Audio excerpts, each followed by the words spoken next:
aspirations are to be the best bowler in the world and be real rich. And he does it! BELMO does what he needed to do to give himself the best chance. There's a spare ball down the middle. Winner. Bowling fans, you have a repeat USBC Masters champion. His name is Jason Belmonte.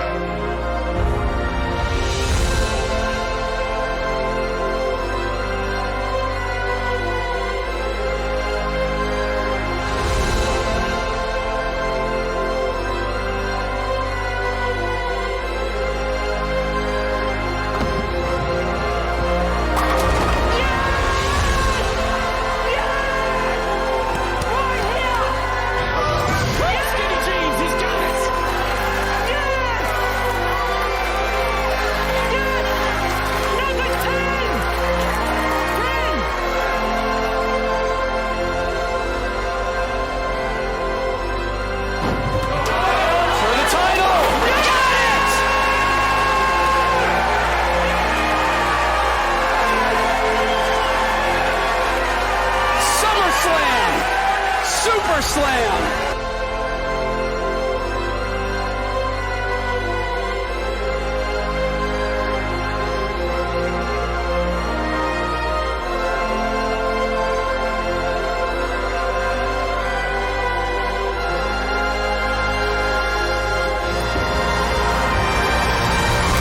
He's the greatest! He's the greatest!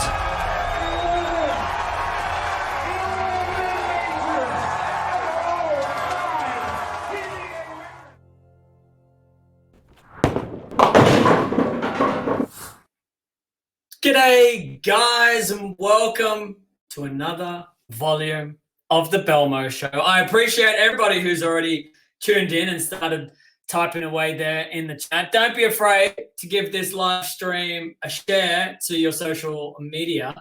It's a big show.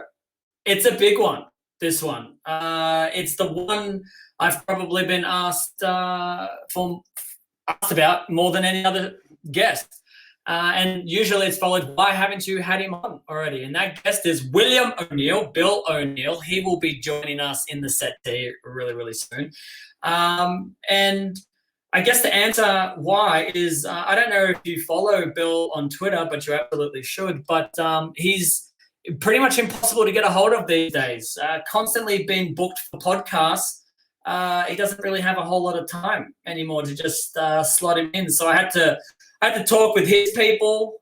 They went back and forth with me for quite a while, and we actually did book a date, and then we had to reschedule, and now here we are, and I'm excited. I can't wait. And what's even more exciting is we will be playing a really stupid game called Truth or Tweet, where we will ask a question of each other, and we either have to answer it honestly or we can tweet a statement pre-prepared by the other guy. So, like I said, it's going to be probably disastrous, but you're about to witness it.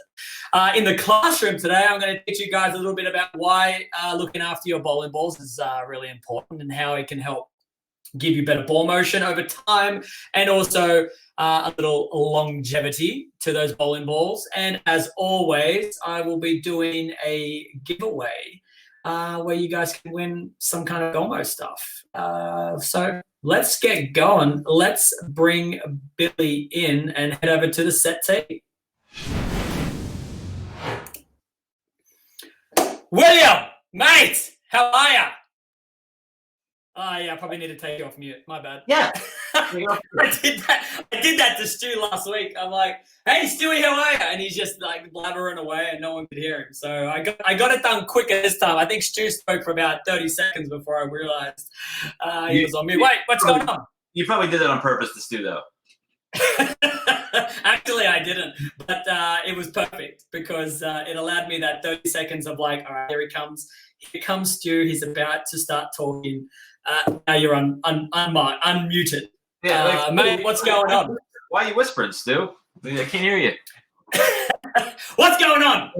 No, nothing. Just hanging out. Enjoyed a nice weekend. We had some good weather here, so that was good. So we were just enjoying some time outside, which is always nice. Hanging out with the kids and just in the as you guys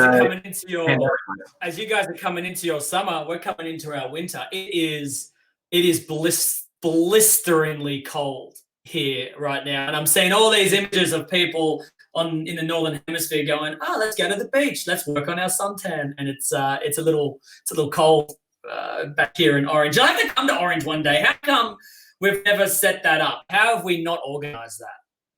It's too far. It is a long way, but we can run like a big tournament in your honor. Well, we can even call it the Welcome to Australia Bill O'Neill Open, and it'll be in your honor. Oh, I get the red carpet, the whole thing, like off the plane. Yeah. I come out onto the tarmac. I'll pick you up. Yeah, I'll pick you up. You won't have to carry any of your bags. I'll take care of all of that. I'll whisk you into the back seat of the car. I'll have some mints, some water. You can have your choice of music for the 4-hour drive to Orange. You can sleep. You can talk to the driver, whatever you want, and then we'll hook you up with the red carpet. And we may even get the mayor of the town to welcome you. I have a couple of connections there. Wait, that isn't you? Not yet. No, I'm too busy. I'm doing BELMO shows. I'm doing bowling stuff. I mean, when that starts to wind down, I'll run for office here in Orange. And just so you know that when that time comes and you pick me up from the airport, I will be sleeping. That is, even if I'm tired, my eyes are closed and I won't be talking. Because if anybody our travels, our chronicles, they know that all you do is sleep in the car. So even if I'm not tired and you're behind the wheel, I am gonna at least pretend I'm sleeping. The thing you have to understand, William, is if you were not such a smooth driver, right? If you were a clunky driver, if you hit every pothole, I'd be awake more. But it's like when you drive, it's like riding on air. I can't help but feel like, oh my goodness, this is the most comfortable ride. I'm just going to. Now I know that can be whether it be a 4-hour drive or a 15-minute. A 15-minute drive, I can still fall asleep. But I blame you. All right, there's a question that I want to get into this, and I think it's very relevant because later today we will be doing some tweeting. But you are very, active on Twitter. Yeah. And I want to know, first off, I don't have your Twitter handle. I actually thought about getting it. I was meaning to get it, and I don't get it. So let everyone know your Twitter handle first. It's tricky. It's Bill, my name, and then underscore, and then also my name, O'Neill, Oneill, 2 L's. Okay. That's it. Yeah, I thought it was that, but I didn't want to make a mistake. I've done that. I think you've actually had people tweet at Bill O'Neill, been the wrong Bill O'Neill before. So it's a very complicated name. Yes. It's a very complicated name. The guy that has Bill O'Neill without the underscore, I don't know if he's still in this job, but he was a Supreme Court justice in the state of Ohio. His name is Bill O'Neill. And he got kind of wrapped up in like this mini scandal because he put out some goofy message during like kind of in the heart of the Me Too movement. And I went, oh, this is no good. I'm gonna be getting shots. People are gonna be ended up in my mentions with this goofy dude from Ohio. And sure enough, I got caught a few strays. So I want to know why Twitter, right? Why Twitter? Why not more on Facebook? Why not more on Instagram?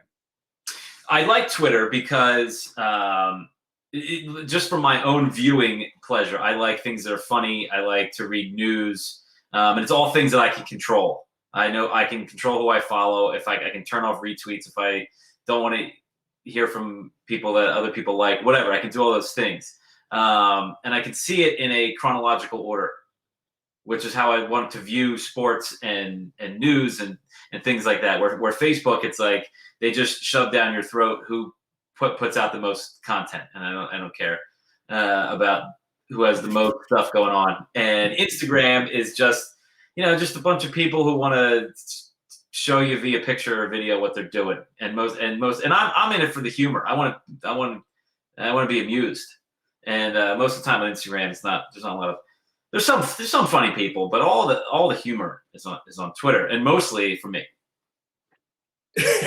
Well, one thing that I love about reading your Twitter is, it's a very authentic voice. We're in the car and we're driving around and we talk about a certain subject or a certain something. You speak very, I guess the word is not just honestly, but with a dry sense of sarcastic humor that goes along with it. Yeah. Exactly. And I love it because when I'm reading your tweets, some people may or may not know. I mean, hopefully by now, if they're following you, they've caught on that this is your sense of humor. But sometimes you'll see someone kind of comment back to you, having a go at you, going, "Oh, that wasn't very nice, Bill." And then I think once upon a time you used to kind of explain the joke a little bit just to calm the tension.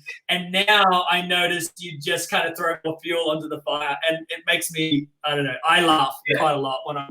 There's this guy. He's been trolling my page on Twitter and like tweeting me stuff like just not nasty, but just like antagonize me about things. And none of the things he says to me are funny.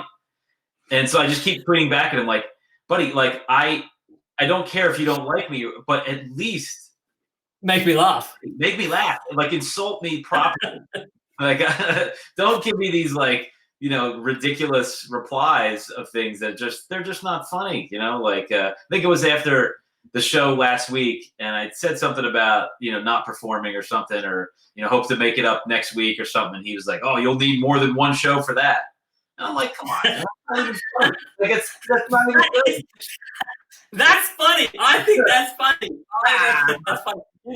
What you need to do actually to get a really good gauge on people is, and I've done this quite a few times. If someone has made me laugh at a tweet they've thrown shade at me, I go and look at their last 10 to 12 tweets, and I've come to realize that if someone's throwing shade at you, you're not the only one, right? You go through their Twitter profile and it's like at LeBron James, at Barack Obama, at Donald. They're just throwing shade at absolutely everyone. And some of them are pretty clever. So usually if I do find that really clever, funny Twitter handle that's trolling me, I don't mind interacting. But for the rest of them, like you said, what's the point if you're just going to say, two-handers are the worst? Yeah, right. Dude, I've heard there's a lot more volume for that for you than there is for me. I only get people don't hate me as much as they hate you. Like I'm not as visible as you are, and now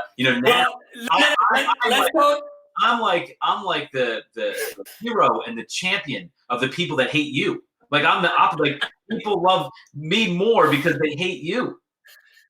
I embody. But I want to talk about. This is where the truth will come out, Bill. This is where the truth will come out, okay? Because I know you love the haters. You love them, not the haters of mine, the haters of yours. And there was a few instances in your career which we've talked about, and it's been, when I first came out on tour, everybody was like, "Oh, I love Bill. Bill's the best," and all the supportive comments.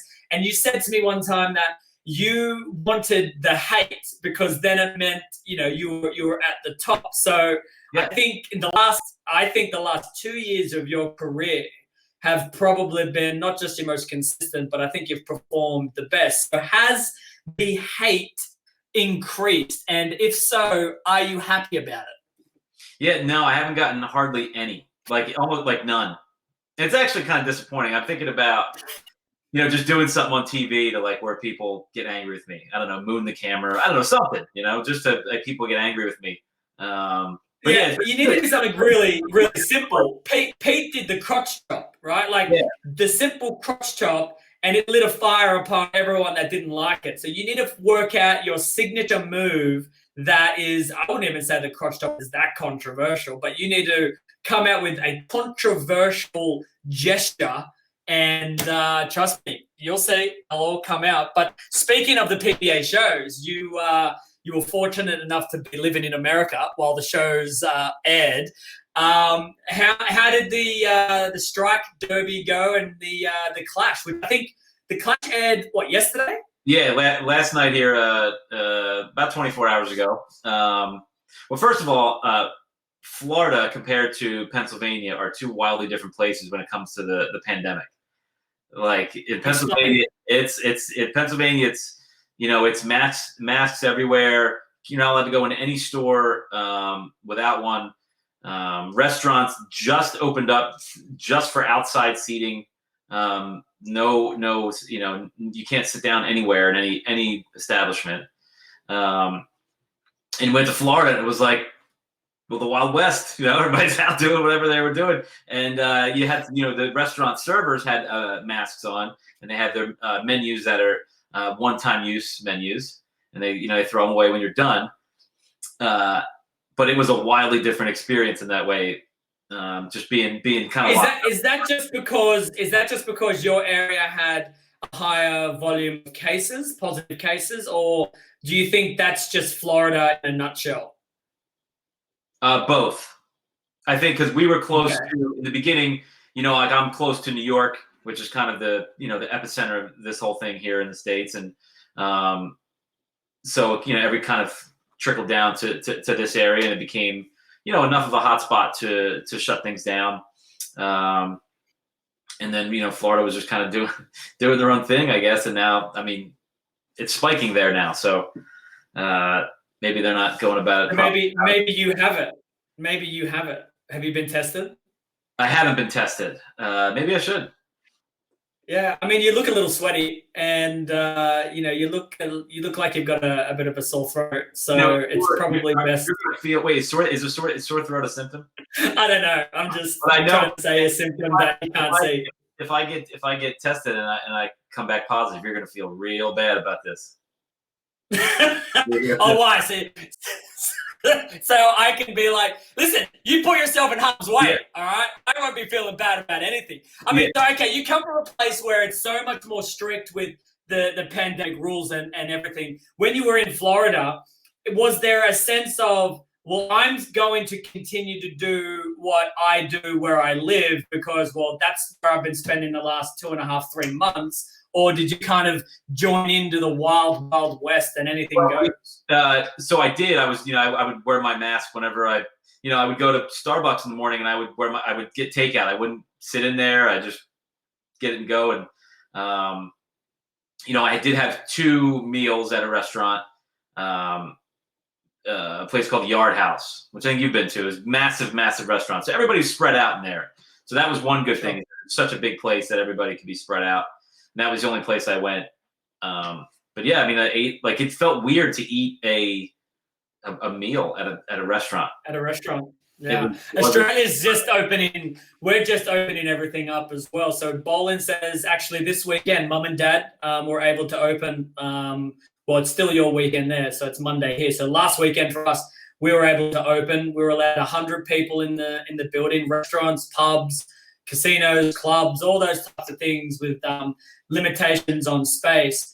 And, one of the things that has always baffled me looking across the world to your country is, we have a very, very, very low positive rate.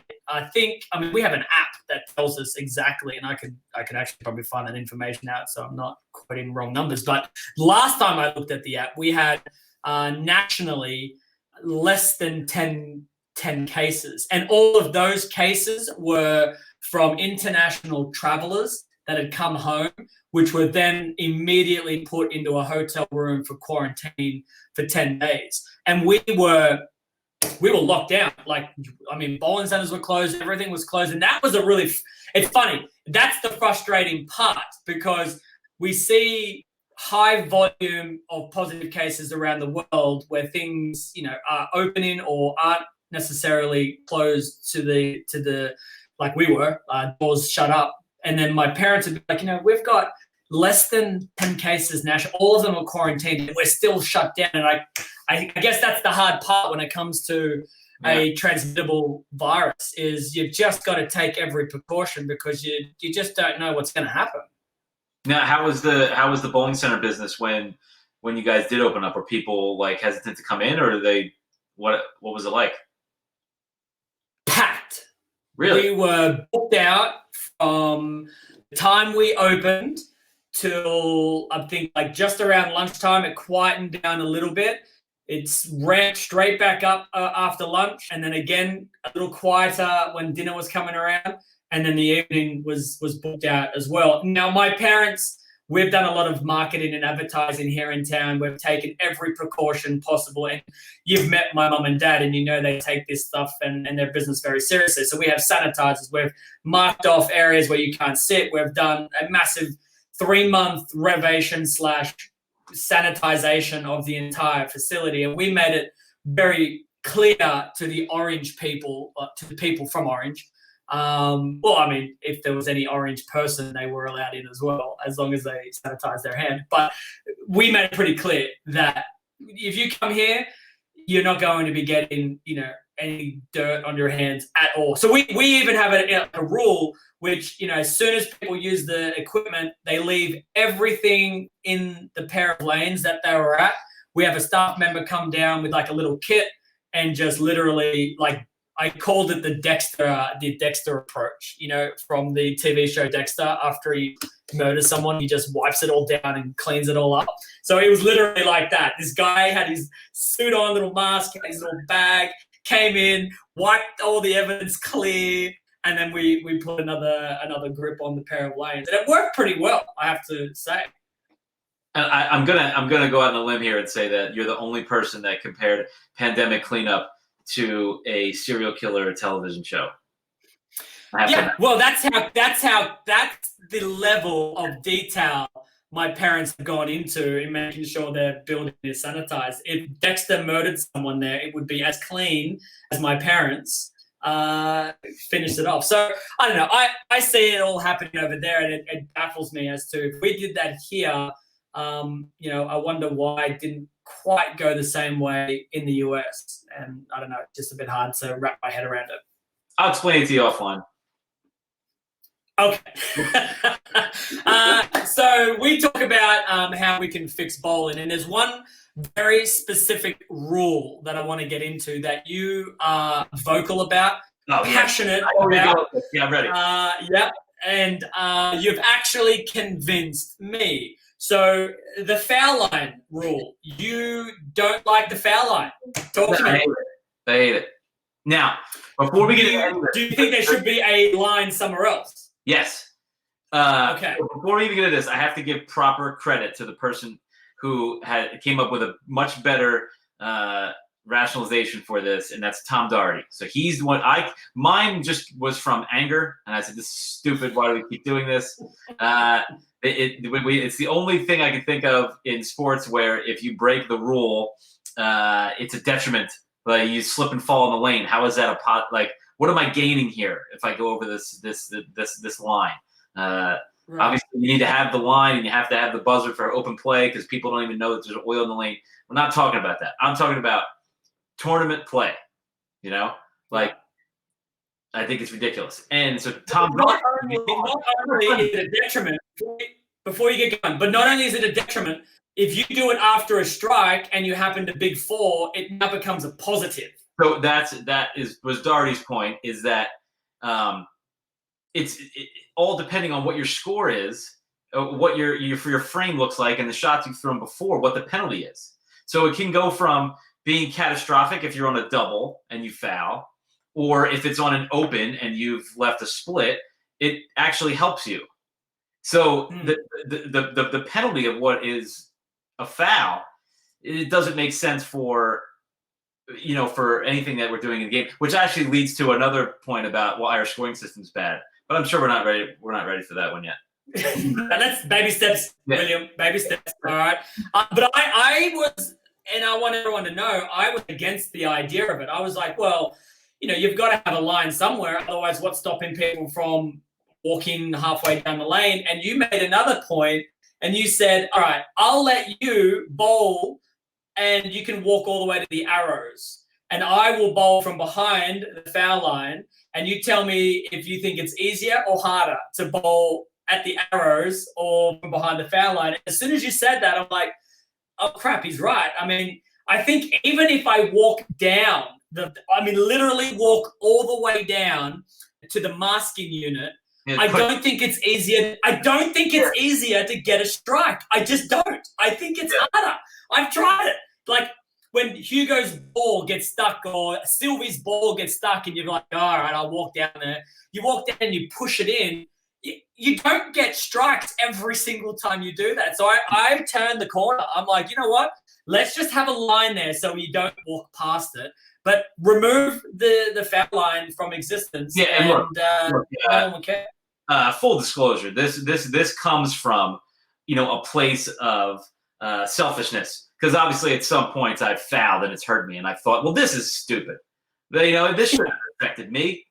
And that's where. Yeah, but selfishness. Selfishness sometimes. It's all right. No, but selfishness sometimes can. It doesn't mean that the point you're trying to make isn't valid, even though it is about you. The point can be made to all of your competitors. I'm going to start a hashtag movement, no foul line. Hashtag no foul line. Let's see if we can't get that thing trending. And listen, Can you repeat that line about selfishness again? Because I think that could be your new motto, and maybe should go on your next T-shirt. What was it? I think selfishness and the idea of a selfish idea doesn't necessarily mean that the idea is bad. But I also need to preface this with not every selfish idea is good. Okay, like only in very particular circumstances can a selfish idea actually be beneficial to the masses. Not like your idea of only having a 4-person professional bowling tour, and it's just a traveling tour with 4 people. That's selfish. 5. You could 5. No. I never said 4. 5. I think I might have. Right. I wanted to make it smaller to make you look worse. Well, I wanted to make sure one traditional one-handed bowler made the tour, right? Because if it was 4, it would just be 2-handed bowlers, and that's unacceptable. Unacceptable. So I put the 5th one in. And you and Anthony. Yeah, Jesper, Kyle. Kyle, right? Okay. I sometimes. Jesper, Kyle, and then EJ would be the 5th player, and you would fill in the customary 6th position because I think over your career you've probably finished 6th more than most people. EJ's not really traditional, so you'd have to, he's a curveball. You're right. Nah, I wouldn't call EJ traditional either. All right, so you're sorry, EJ, you're out. Bill's in. Okay, now. I want to talk. I know you're a family guy. One of the things that we do have in common when we're on the road, we talk about our families and everything. I just kind of want to, I know I don't necessarily want to talk about it specifically about the pandemic, but I don't know how is the family coping, and how are you enjoying this little extra bit of time, at home? It's been up and down for sure. It's been tough. Like, Avery, she's 2. She'll be 3 in September. So she's having a good time. She runs around the house, plays in the backyard, in the front yard. She doesn't know anything's going on. No big deal. Gavin is 7, and it's been tough for him, not being able to go places and do things. And he understands a little bit, but not really. As much as we try to explain to him, he's only 7. He doesn't get like the worldview of the whole thing. So, we've found, Christy and I have found out that, he reminds us on a daily basis that we just don't do enough for him. There's not enough around the house for him to do. He's bored. How come, our house isn't like the person down the street? They have a pool, they have a this, they have a that. How come we don't have any of those things? And then I remind him of the things that we do have, and he just says, nah. We don't have. Doesn't matter. Yeah. They don't matter. Well, aren't you not? I mean, obviously prior to Corona, but you were planning on putting a pool in your house. Is that still going ahead? It's been a nightmare. I don't actually want to really get into it because I don't want to be this like first world problem kind of guy that like this really nice thing that I'm doing is taking longer than I expected, and I'm going to get all upset about it. Like I don't want to do that. But no, it hasn't started yet. Okay, but there are plans to still go ahead with one. Yeah. The pandemic kind of slowed things down because like our local offices kind of shut down for some time. So all of our like permits and paperwork were it should have been done long before the pandemic, and that's happened. That's the issue. Yeah. So I mean, Gavin's a bit of a. I mean, I know you love the NBA, and because of your love of the NBA, I most certainly have increased my love of the NBA. And you tweet on occasion, Gavin, who also plays basketball, shooting some threes. Yeah. Is he still right in amongst the basketball? Because you got a hoop at the front. Do you play much? Yeah. We're out there playing today. He still loves it. He still talks about it all the time. Still watches, he's into watching older games. He'll just be sitting there on YouTube, and then I'll just hear him "Oh, Daddy, do you remember when Dr. J did this?" And I'm like, "No, but it was 1985. I don't remember that." But I'm glad that you're watching it. So he's still into all that stuff. But he's developed a love for wrestling. So he's in the WWE now. Within the last, you need to talk to Rob Stone. Rob Stone could hook you up with some tickets. I think he's quite involved with the WWE. So you should hook him up. Oh, I can't wait to hit him up for free stuff. Yeah, do it. So, and you don't brag about this enough, but you're actually quite a sharpshooter yourself with the basketball. I mean, you're not quite great from the 3-point line. Your toes need to be an inch inside the 3-point line, but you're. So did you play basketball growing up? Where did that come from? Yeah, I played a lot of basketball growing up. My dad was really, was good. My brother's good. And my brother is much more athletic than me. He's taller than me. Was very good. And but for me, I'm only 5'8". So eventually at some point, and especially as a kid. Bowling it is. Especially as a kid, I got to a certain point where I stopped growing height-wise, and I started growing width-wise. So it became a lot harder to get around people.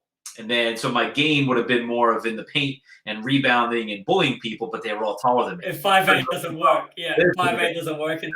Now I just, because I love to play pickup games, but I can't. I'm too afraid I'm going to get hurt. And I'm like, I can't do it. And if I do, I'm just I'm the 3-point guy. I play some defense, I get into some passing lanes, get some steals, and I fire threes. That's my. Yeah. I'd actually usually think them.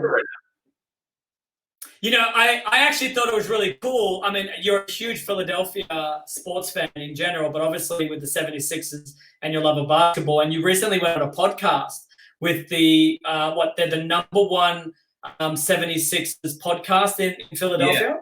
Yeah, it's cool. It's how'd that go? It's cool, man. It's the podcast is called The Rights to Ricky Sanchez, and it's basically a very cultish podcast. So about the Sixers. So they kind of got started when the Sixers were when they tanked, and so that became a very polarizing issue amongst basketball fans around here. So they kind of went about the rebuilding a different way. So you had all these kind of old school people that hated it, and kind of a little bit more of the younger crowd that loved it because they were building for the future.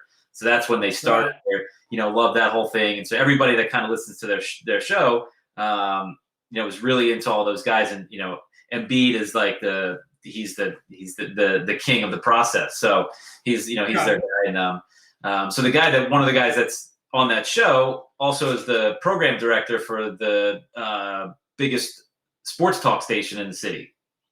So, and Weiner, Big Mike from Sweep the Rack, has been harassing him for a while to have me on the shows, not necessarily the podcast, but to get on the station.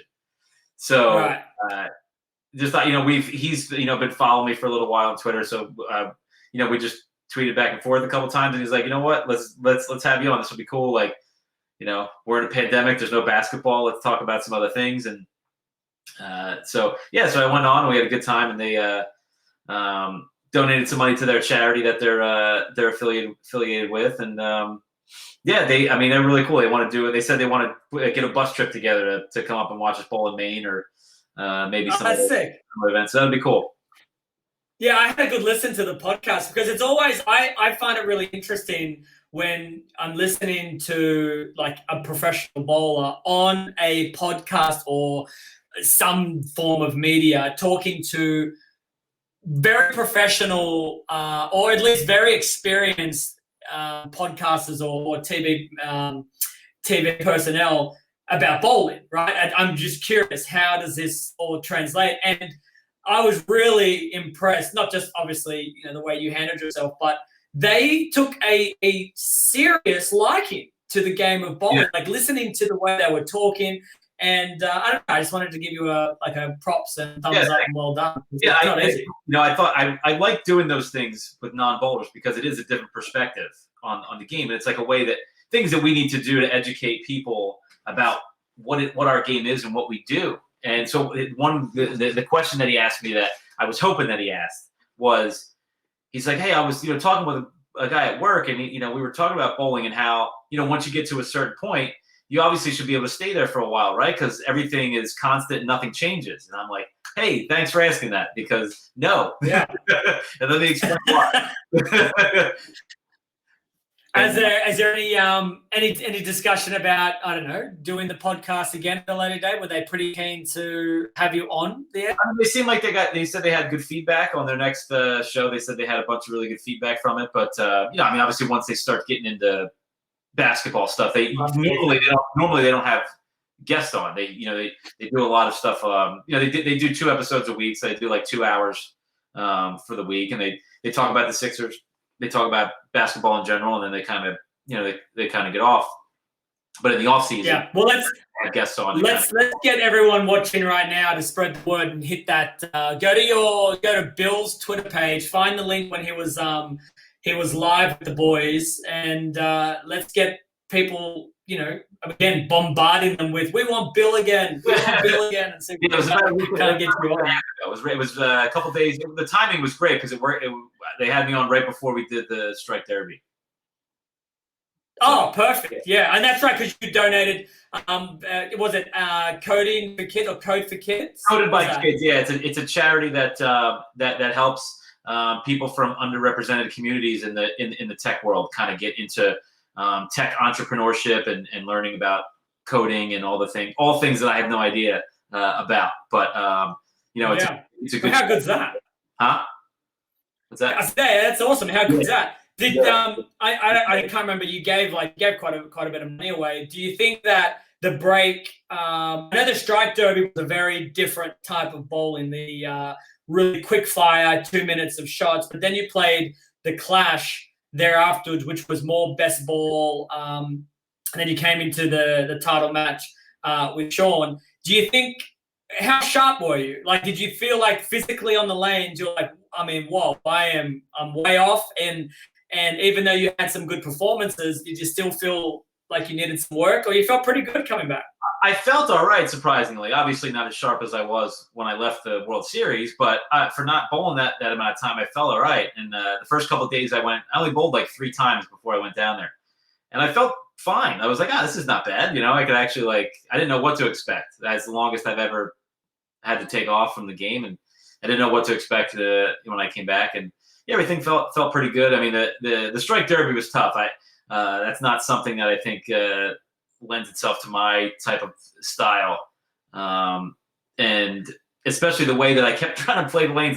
In my head, I'm like, all right, I got to throw it a little bit harder, so that little bit extra speed might be beneficial for when the ball's coming out of the ball return. And I just kept moving left and slow, throwing it slower and hooking it. Sometimes I would be waiting for my ball to come back, and it might be, it's an extra shot or two you might miss out on, and but everything's going so fast, you're not processing. Like I remember we had bowl on 3 lanes, and the left lane hooked more than the other 2, and I was just throwing my ball and running to the next shot. So I was only kind of listening to what was happening at the pins, and every time I would go on this lane 2, I would be like, I went high on the left lane. And then I would throw my shot, and I would go ball on the right lane. And then by the time I got back to the left lane, I forgot. And then I just threw the ball again. And then I would get to the right lane, and I went high again. Man, that lane hooks. And then I would just keep doing this. I went high like 4 times in a row. And I'm like, what are you doing? Why? Did you like it though for the game? Did you like it? Like, do you think fans liked it? Do you think that would be something that they should do every year? I think so. I think it's a cool thing. And for all these type of things, I never ask people that bowl what they thought of it. And I hate people like people don't like to hear this, but like people who are really into bowling, I almost don't care what their opinions are because they're going to watch anyway. Like they're watching anyway. They're diehards. They're watching everything we put out. But the people who don't bowl, they're the people that we need to tune in, and we need to get those people engaged. And so if you have to run events like that a couple times a year to maybe get people watching and get people engaged, and if they like it, that may get them into our regular events as well. I mean, I don't know. We haven't really been able to. No, you're 100% right. Like if we only stuck to the traditional formats or the traditional events, like you said, yes, the hardcore fans will watch it, but I can't tell you how many times I get a comment from, and it is as black and white statement, I was not a bowler, and now I am because I saw Dude Perfect. Now, Dude Perfect is a ball been thrown in a skate park or, doing some wildly stupid tricks, has nothing to do with the real game of bowling at all. And yet I get emails, people coming up to me, oh yeah, I saw you on Dude Perfect, and now I bowl 3 leagues a week, or I'm really pursuing a career in bowling. And I say all the time, I'm like, that's the bridge. Like it's taking something that, or at least the game itself, taking at its core element, knocking over 10 pins. All right, we're going to keep that part of it, but let's do some different things that maybe entices people to just go, oh, that was actually kind of cool. I wonder what a major championship would look like. And then, hey, I kind of like this. All right, now I'm a bowler. Right. Yeah, man. I think it's things we have to do. And I'm not saying we do this every event, but there's I think there's a time and place, and especially now when there's no fans. I thought that was a really good event to do without a crowd, because we didn't have to feed off of anybody or any crowd energy. You're just you're racing. You're not really listening. You can't hear. I wouldn't have been able to hear a crowd anyway, I don't think, because I would have just been too hyper focused on running back and forth. Running around, yeah. Keep the viewer engaged without a crowd, because the show we did in Vegas at World Championships that you won, like I thought it was a rough show. I thought it was pretty rough, and it was just for a viewer. I was like, oh, this is. I mean, it didn't help that really only the first match was close and those kind of things, but yeah, it was just a tough watch because you're not hearing anything, and that it's difficult. I think the set itself probably didn't help either, because you're in the stadium there and the camera angles, everything kind of was pointing towards a very empty background, right? So I think even for traditional bowling, you would have to rearrange the set and the camera viewing. So yeah, it didn't necessarily feel and look empty. It just needs to be more intimate. Like that facility, it's just not intimate. It's massive. So nobody was expecting that. So obviously nobody. No.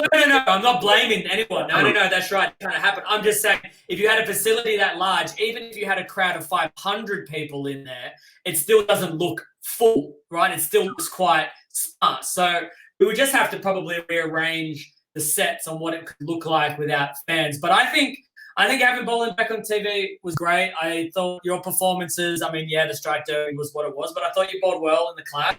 And it was nice to see. I think it was just nice to see the guys throwing a ball down the lane again and get us back on TV. So props to the PBA. I thought it was cool that they like mic'd us up and gave us what are those things called? The earpieces, yeah. That we could talk to Randy and ask questions, and especially an event like that, that's a more kind of made for TV fun event. I think it's good to chit chat back and forth, and just be able to show our personalities a little bit more. Yeah, I liked it. Now, listen, I don't want to keep you forever, and we've got a game to play. We've got truth or tweet. So I'm going to let everybody know the rules of this game, okay? I will ask you a question, and you either have to answer it honestly, or you have to tweet a statement that I have prepared. Now, I will ask you the question, and before you answer it, I will also tell you the prepared statement, and then you'll have a choice on whether to do something. Now, I know you also have questions prepared for Yeah. me and Twitter statements. So we will alternate, and you can have the final word. So are you ready? Like, let's say that I decide I want to answer all of your questions. Does that bother you? Want me to tweet something? Well, no, honestly, I don't. I mean, I want you to play the game. So if you feel comfortable answering all of the questions, I will say that, I mean, there's only 3. I've got 3 questions, right? So it's not like 100 questions here and I'm going to get you to say something stupid on Twitter. But I think, I don't know, I think you would probably answer 2 and tweet once. That's my guess. Okay. All right, you ready? All right. Now, first question. Hang on. I have 3 tweets here as well. But if you answer my first question, I want the first tweet to be the first tweet. I don't want that attached. Oh, that's how you're doing it. Oh, okay. See, I had a question prepared with a Twitter prepared statement to go with it. But okay, I will happily do as you say. I will tweet whatever it is that you are preparing. And if I do not answer any of your questions, I'll be tweeting 3 things. So I'm looking forward to seeing the reaction on Twitter who have no idea that this show is going on. I mean, I've made it as publicly shared and I've made people aware that this is what's going on, but there's always going to be people who don't see that post or that picture. So I'm expecting the worst. So here we go. All right. Bill O'Neill, William, you have 2 seats on a rocket available. The rocket is headed for a human colony on Mars. Earth is hours away from blowing up.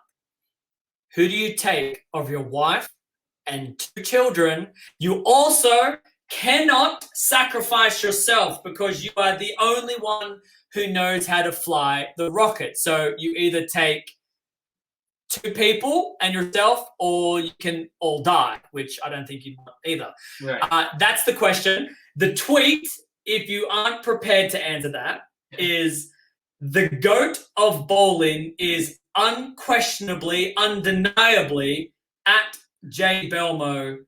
Don't at me. Away you go. Okay, so I can only. Which one of your family members are you willing to kill?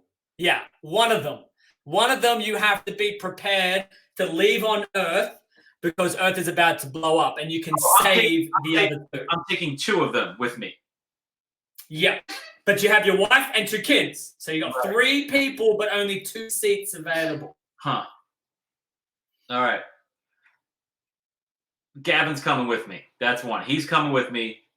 That's my buddy. Okay. It's like a 3-year trip to Mars. He'll have endless questions about basketball. Now, he will pester me with, are we there yet? How come? Why is this taking so long? Daddy, I've fallen asleep 3 times. We're not there yet. What is happening? That will be tiresome. So who else are you saving and who are you murdering? Well, so Avery's only 2, all right? So she doesn't really know what she's doing, but she treats me like crap, okay? So I think that she would have to go, I think. She would have to get left behind. No, she'd have to get left behind. Oh, you would leave? I think so. Oh, so you'd take Christy. Yeah. And you would take Gavin, but you would kill off Avery. She's nasty to me. Like today, for example, I gave her a kiss. This happens every day. I gave her a kiss on the cheek, and she went like this. No.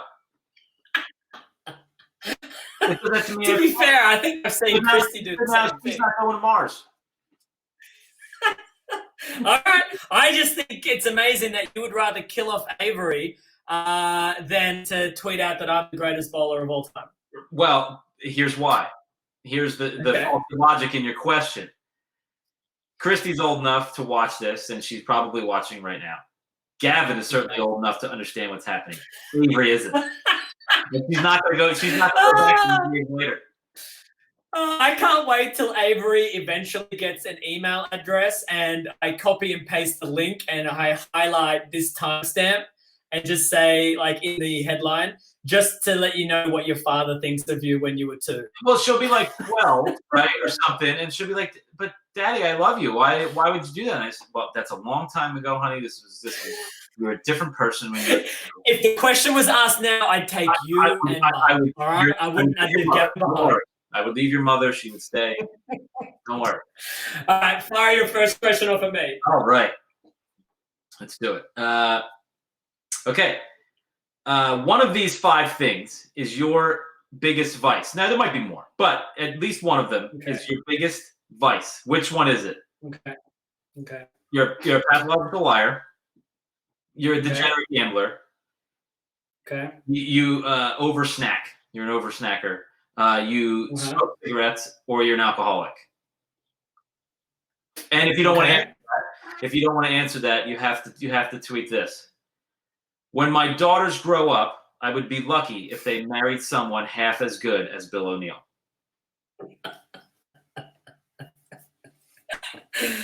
Okay, so one of the 5 things is one of my vices, and that is true. One of those 5 things is a vice of mine.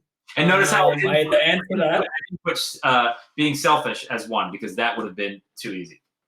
I am so not selfish, and by me saying that, I am not a pathological liar either. Okay, I am not selfish. I don't know why you keep saying that.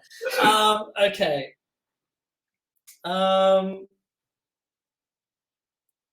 mean, it's not that bad a vice, I don't think. I do eat a lot, and I eat too much. I eat a lot, and I constantly get berated by my wife when I'm eating. And that's probably my vice. It's just, I know it's not healthy for me to eat the way that I do, but I can't help it. I love food. I see if there is something on my plate, I feel like I have to eat it. And I don't know if it's because I love food so much or I have an addiction to eating. And it's going to get me into a lot of trouble as I get older, because I know it's going to be harder and harder to get those kilos off. So I will say that would be my current vice. But if I'm really honest, William, I would be happy if my daughters married a man half as good as you. So the tweet isn't really that bad. I'm sorry, you cut out? What was that? Let me say it again for you, because just in case the internet wasn't working. I, Jason Belmonte, would be happy if my daughters Aria / Sylvie, and I should also say Hugo, because I don't know his sexual orientation at the moment, but I would be proud if any one of my 3 kids married a man half as good as William O'Neill. As I'm thinking about this, I should have worded this different and somehow included Kimberly in this and said, like, if I wasn't here anymore, I would be happy if. That's how I should have it. Oh well, next time. All right, next question. You ready? Okay, and I'm going to ask this question, and you cannot just say a one-word answer. You need to explain why. Like, there has to be a reason behind the answer. Okay. Question number 2: Is President Donald Trump the best or worst president in U.S. history? So that's the question. The tweet, if you are not prepared to answer that, is: I have slightly above-sized nostrils, which give me superhuman sense of smell.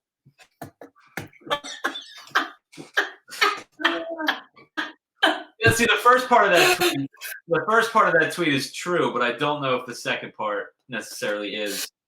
Oh, really? I don't know. You seem to be able to smell things that many normal people cannot smell. I think most of the time, you smell things and you've trained yourself that to ignore the smell because you know it's not in a vicinity that's nearby. Hence, no one else around you would actually be able to smell it. So you've convinced yourself over time, I'm just letting it go because I know no one else can smell it. It's just me. When you have superhuman powers, I guess you might not know that nobody else has that, I guess. Something like that. Exactly, maybe. Yeah. All right, so what is it? Truth or tweet? Do I have to pick one or the other? It's either the best or the worst. And let's be honest. Let's be really honest, all right? When it comes to Donald J. Trump, people think he is either the best or the worst. No one will ever put Donald Trump in a category of, he was all right. He had some good things, some bad. You're either for or against. There is no gray area. Okay, before I answer, I can't wait to you inevitably get messages saying that I went on just to watch this show, to have a laugh and talk bowling, and here you two go, bring politics in. I did not want to watch for this. And they get all angry. Technically, the ball is in your court. Technically, you don't have to answer it. You can just tweet it, and politics will be left out of the show, and you can live your days happy. Although earlier in the show, you were looking for hate. You were looking for it. And perhaps this, depending on how you answer it, you will get that hate from somewhere, left or right. You will find it. So, I mean, anybody who I guess follows me on online, especially in the recent weeks, can probably figure out where I lie here. I'm not because he's not the best. I wouldn't say he's the best. That the worst might be tough too. That's why I'm saying, because I'm certain I don't know the full history of every single president, but I'm sure there was a guy back in the day that was a horrible human being. He probably wore a monocle. He was probably a really, really horrible person. I should have reworded it. Is Donald Trump the best or worst president we've had in the last 4 years? Of my lifetime. Yeah, I'm not a fan per se. So he's the worst. He's the worst president. I have this. I would vote for this pencil in November before I voted for him, but I don't know if he's the worst. I don't know the full history of 1800s presidents. So hold on, you're claiming that you would vote for a pencil, and you're still not sure if he's the worst president. If you would vote for a pencil, you're saying there may have been a worse president somewhere else. There might have been 10 other people I would have also picked a pencil over. I'm not super sold on that. Okay. All right. This is a good pencil. Okay, so you're, look at this pencil. It's a good. Ask the pencil. Ask the pencil right now what its policy would be on its trade with China. Let's see its answer. Oh, it's a better answer than Donald Trump, or worse answer than Donald Trump. The pencil right now is non-committal on China. It's made in China, you idiot. The pencil will have to speak to the cabinet first. We're not sure. It's gonna talk to 2B, HB. It's got to get its committee together, and then there's got to be permanent red ink colored pens and pencils. So it's got some work ahead of it. It's time, I guess. Yeah. All right. So you've decided to choose that Donald Trump is the worst president because there was only two options. All right. Fire your second question up to me. Let's stick to sports, Jason. Now, see this question. It didn't come from Stu Williams, but I think he'll appreciate. I hope he's watching because I think he will appreciate this question and find it funny. How many more BELMO bowling balls would you have sold if they were good?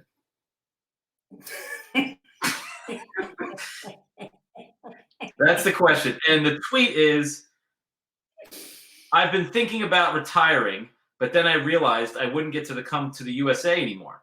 I couldn't imagine just being stuck in kangaroo land forever.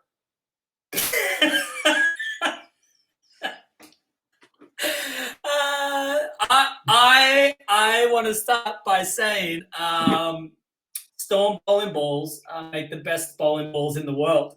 And whilst I'm going to answer this honestly, Bill, whilst there was one very specific BELMO ball that I think could have been done a little better, I still think it was better than most of the other balls on the market. Now, when you compare it to other Storm balls, yeah, I think you're right, but I would not be brave enough to say that they were no good.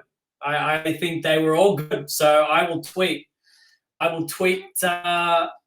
what you've asked me to, because I'm not. I don't agree with the question. I don't think they were any good. I don't think they were not any good. Clip that. Somebody clip that. Where's your intern?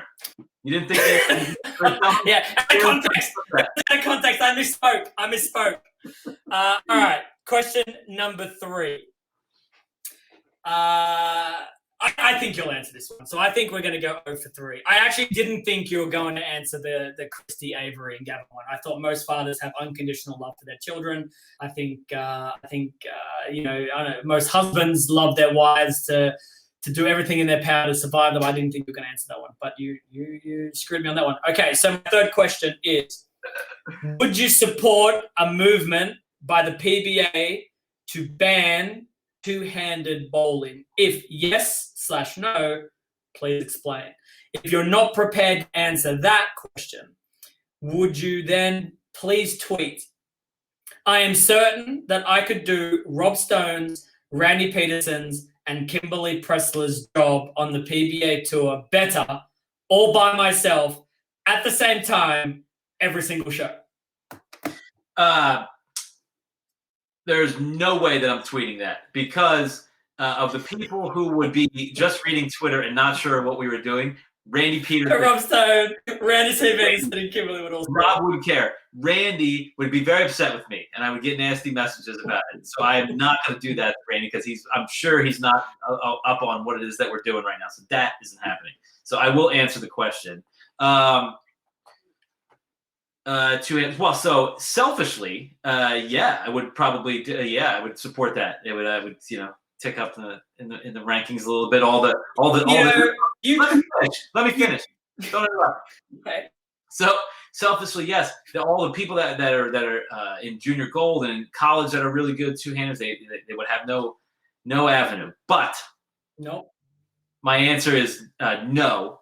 I would ultimately not support that because I believe it would be detrimental to the game moving forward. We always cite the junior gold numbers of, what is it, like close to 20% of the participants are two-handed. It's not going anywhere. We are not in a position as a sport and industry to eliminate anyone from competing. Even though, well, you know what? I like the way you slightly dodged the question. I'll tell you why I think you slightly dodged it, because now you're saying the cat is out of the bag. So let me ask it and say, if the cat was still in the bag, right? Let's say there was only me, right? Just me. No one else was bowling two-handed, and I was about to come on tour, and the motion was then set forth. So the game itself and the projection of its future has not had an influence on two-handed bowling. Are you saying then yes, you would support that movement? No, because I'm not into stunting the game's growth in any way. First of all, I can't beat Chris Prather. I got to figure out how to beat him and other one-handed fellas before I'm not worried about two-handed bowlers. Oh, that's hilarious and true. That's true. I mean, I'm there when I'm losing to Chris every time. So I'm there. I know that's going down. Okay, give me your third question, and I haven't warned you about this, okay? But I have a fourth question. Okay, I have a fourth one, and I'm not going to give you an opportunity to ask me a fourth. So I'm going to have one up on you, okay? I may tweet the nostrils thing anyway.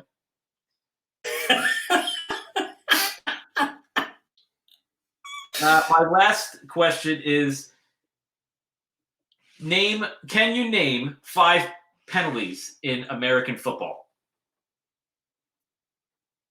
And if you cannot, here's the tweet. I'm greater than PDW and Walter Ray combined. Those are the facts. Sorry if this offends you one-handed losers. That will get me into trouble, that one. That's the purpose of the game. Okay, so can I attempt to answer 5 penalties, and if I get 5 correct, I don't have to tweet? Is that the way we're playing this? Yeah. Okay. I know for certain. I can't do all the hand gestures. Don't need it. But I know there's holding. That's right. one, right? Is there unsportsmanlike conduct? 2. Okay. Is there something to do with taking someone's helmet off, like tackling them and their helmet being exposed? Is that like dangerous play? A face mask penalty, I'll allow it. That's 3. I want to see how far. Okay, all right. So yeah. You can't grab their face masks. Yeah, of course. We don't have to worry about that. We don't have helmets like that in there. Yeah, we like our teeth here. Yeah. 4. There would have to be offside. So there's got to be an offside penalty. Yeah, that's just logic. I actually don't know what it looks like in your game because everyone's running all over the place. But I would imagine there was an offside. I know what it is in soccer because it ruins the game. We've spoken about this before. Oh, well, yeah. I mean, you need to have an offside in ruins the game. Okay. There's got to be something about the quarterback. Like, there's got to be something about the protection of the quarterback. There's got to be something. So you can't hit the quarterback after he throws it. I'll allow it. Yeah. Like, so, yep. There's a late hit penalty. There's a lot of penalties from the quarterback now. You can't hit him high. You can't hit him low. There's a lot of penalties. There's also penalties. But what if they're running? What you still can't hit them like around their knees if they're running away. They're running different. Yep. If they're different, but they can slide. See. Go ahead. Go. I See, wanted to ask this because I wanted you to go on a football rant. So go ahead. Let's hear it. Yeah, no, and I'm gonna be honest, right? I with basketball, I attempted it, I liked it, and now I'm in. Okay, cool. Baseball, I watched it. It has its moments. I don't love it, but I can handle it, right? I can handle it. Football, I have never and will never understand the game as it's played, nor will I ever actually like football. It is painfully miserable for me to watch that game. And the main reason why is because I cannot tell what is going on. So when I watch my football, I can see the penalty before it happens. And in your game, you guys are screaming at the screen. This is happening. This guy's doing this. Blah, blah, blah. And I'm like, I don't understand. All I see is yellow flags getting flown in. And then I also think it's a bit silly that the referee, has to like go into the middle of the field and turn his microphone on and let everybody in the stadium know number 23 penalty, some yardage penalty for the offensive team. I'm like, just blow the whistle and let's get this game moving. But I don't like it. I've never liked it. I can't like it. The referees have brands too. They can't get their face on the screen. They're trying to build their brands too. You should appreciate that. There are people out there that support the refs? No. Yeah, well, there you go. No one wants to know their names. They just want them to call the game. All right. So I have a fourth one, okay? And I guess I haven't prepared it. It's literally popped into my head. Your shirt actually gave me the idea. So I haven't prepared a Twitter statement, so we may have to I got the nostril randomly. Don't worry. Oh, okay. We'll do that. All right. So the question is, if Storm was prepared to throw enough money at you, would you be brave enough to eventually admit we have the best bowling balls in the world and drop your contract, say goodbye to Brunswick? Pretty big.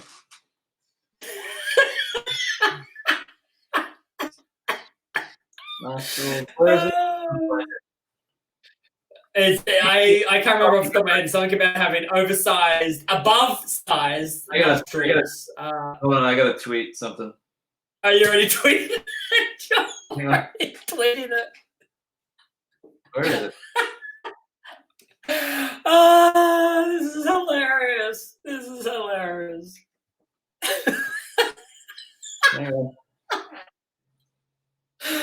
Oh, God. Let's see here. The exact tweet. I can tell you the exact tweet. And you have to send me your tweet. I don't have your tweet.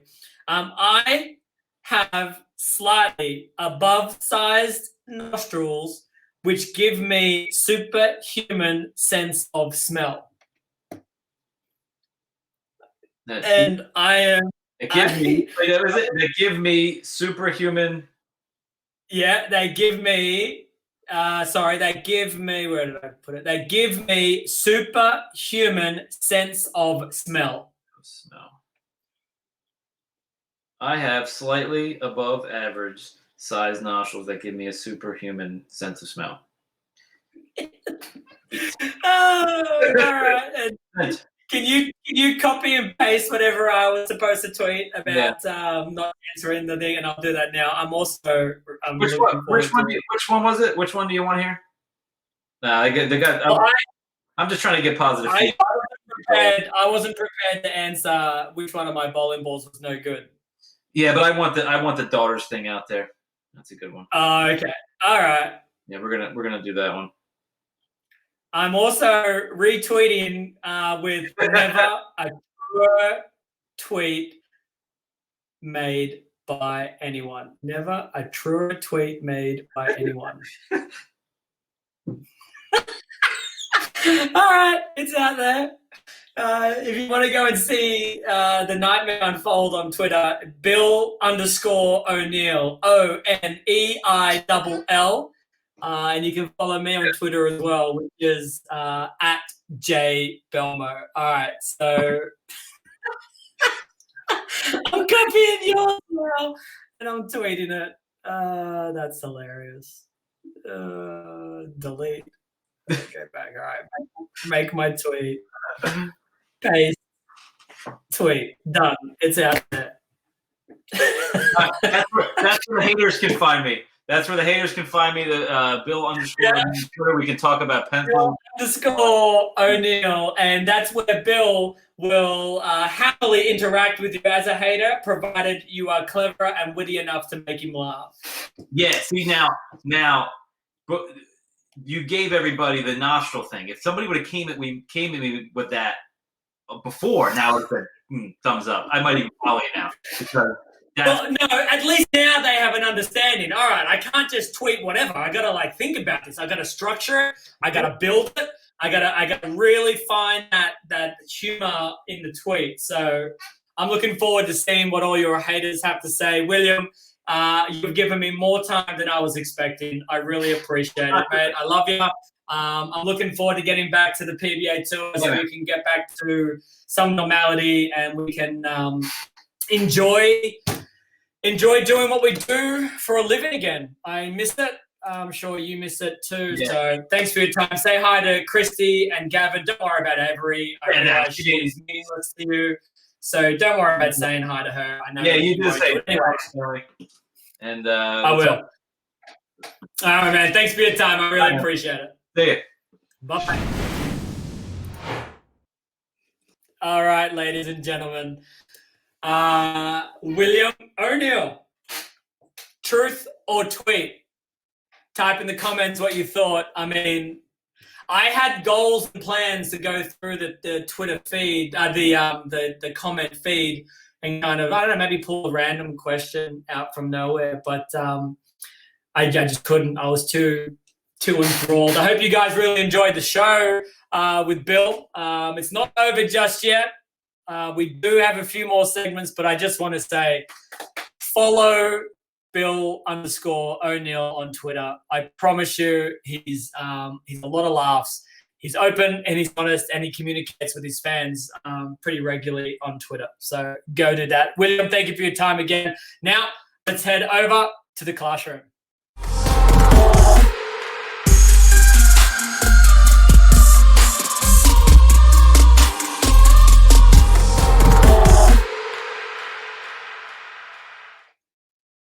What do you think of the new transition from the settee into the classroom? We're slowly building new elements to the BELMO Show, and a massive shout out to the team who you guys can't see but are working in the background from Stream Inspectors. Check them out if you need any help with any kind of streaming.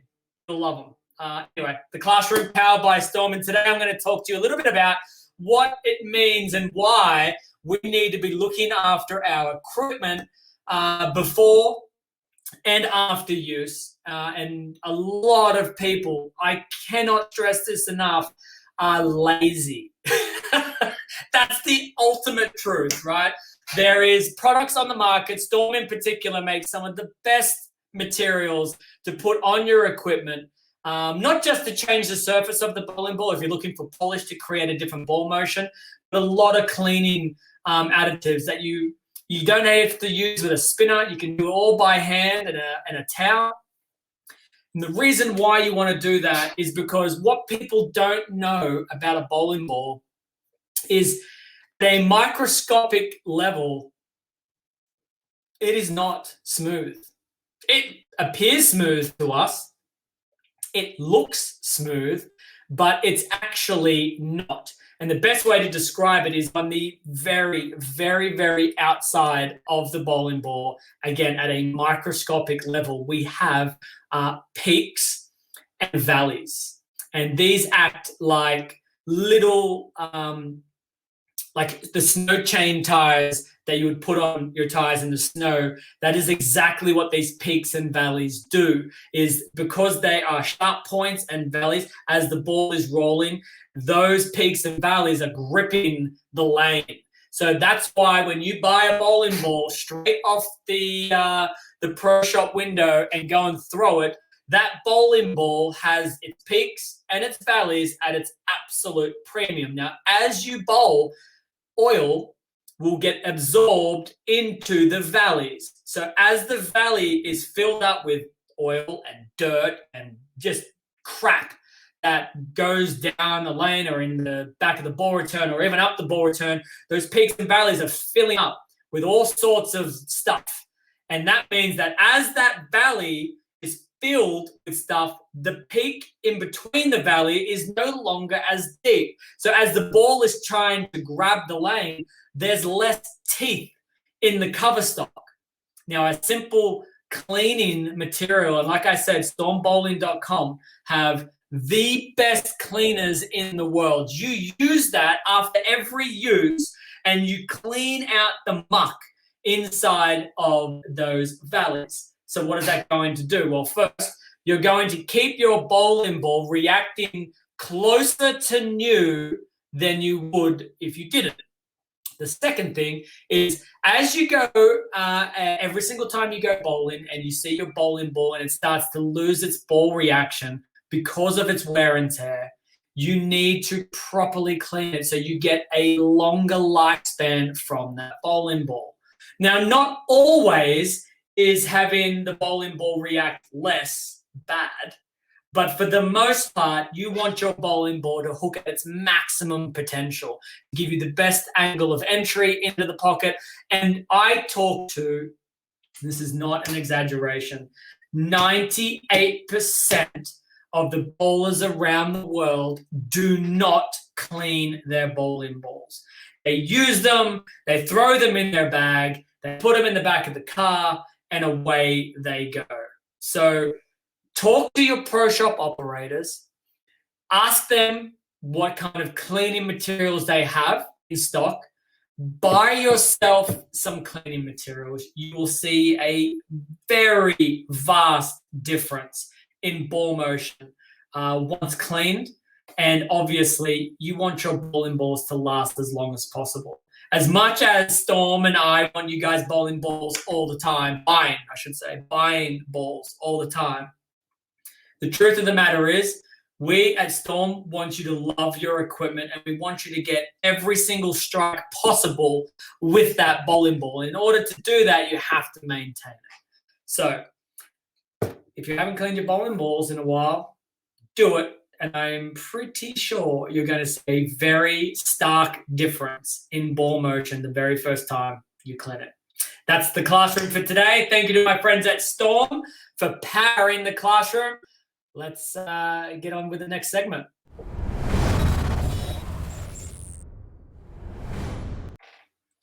So, as usual, the show finishes off with a live giveaway. I don't want to hold you all up too much longer, so let's get straight into the giveaway right now.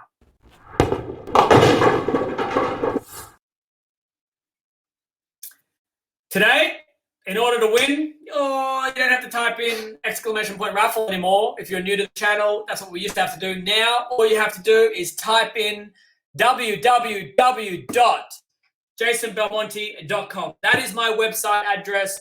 Type it into the comments. Don't be afraid to go visit it. I think you'll find there's a lot of cool stuff in there.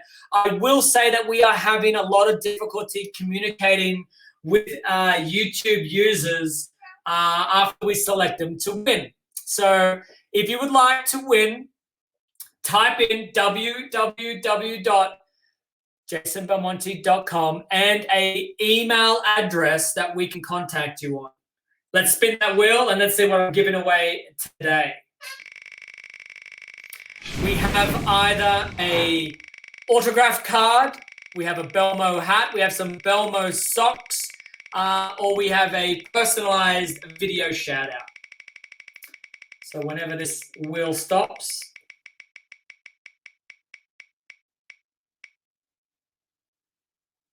all right, it's a pair of BELMO socks.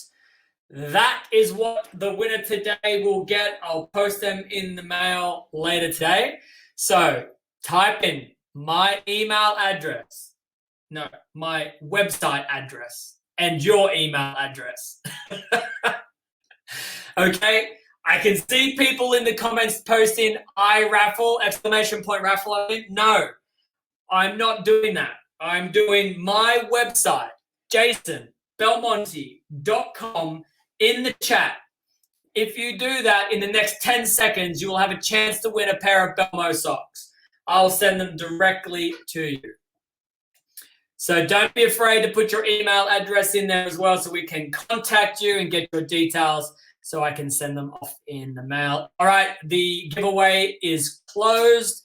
We will go through the chat, see who actually typed in my website, and hopefully they also gave us an email address to contact them on. That's it from the giveaway. Let's wrap this show up. Massive shout out to William O'Neill.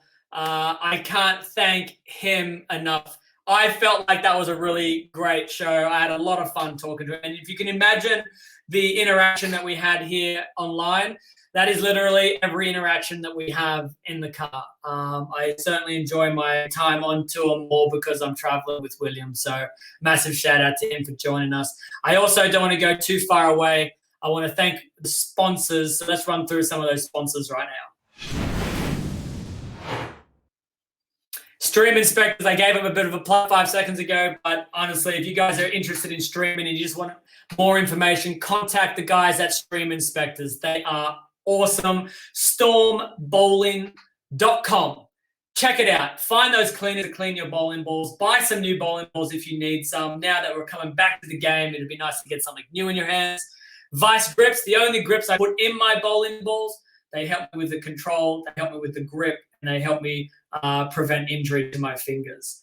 Dexter bowling shoes, they are the #1 bowling shoe in the world for a reason. They are amazing. They are the only shoe that I've worn for probably 90% of my bowling life. And the Cloud Construct, if you head over to www.jasonbelmonte.com, then you will see that Cloud Construct where the guys and gals who help build it for me.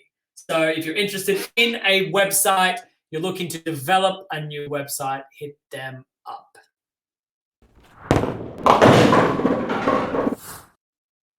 That's it. The show is done and dusted. Volume 8. I want to finish off by announcing that there will be a new show that I am hosting. It will run every other week to the BELMO Show, and it will be called BELMO Engaged. More about BELMO Engaged on my social media in the next 6 to 7 days. Check out my Instagram at JBelmo. Check out my Facebook at BELMO fan page. Check out my Twitter at JBelmo. And obviously, you know where my YouTube channel is because you're watching this stream right now. But there will be more information about BELMO Engaged coming up this week. It will be a lot of fun, I think. I hope. And if it's not, I just won't do it anymore. Till the next BELMO show, be good. Peace, everyone.